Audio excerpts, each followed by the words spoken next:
Welcome to the Slop Farm. Enjoy the video. In this video, I will explain how to cook celery root.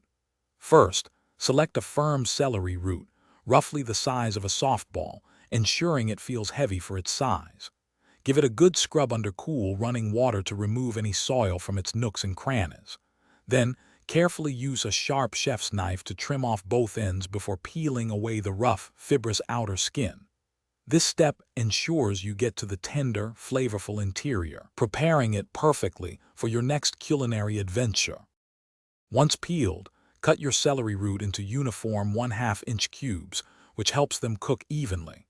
Heat about 1 tablespoon of olive oil or butter in a large skillet over medium heat until shimmering. Add the diced celery root and sauté, stirring occasionally for about 10 to 15 minutes. It will become wonderfully tender and develop a slightly sweet, nutty flavor, perfect as a simple side dish. For a deeper, more concentrated flavor, try roasting. Cut the celery root into 1-inch wedges or cubes, then toss them generously with 2 tablespoons of olive oil, a pinch of salt, and freshly ground black pepper. Spread them in a single layer on a baking sheet. Roast in an oven preheated to 400 degrees Fahrenheit for approximately 30 to 40 minutes, flipping them halfway until they are beautifully tender and caramelized, offering a delicious sweetness.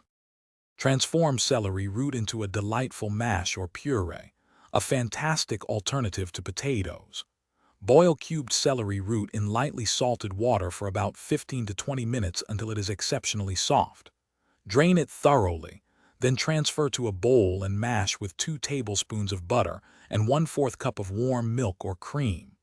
Season generously with salt and pepper to taste, creating a creamy, earthy, and incredibly satisfying side dish that will surprise your palate.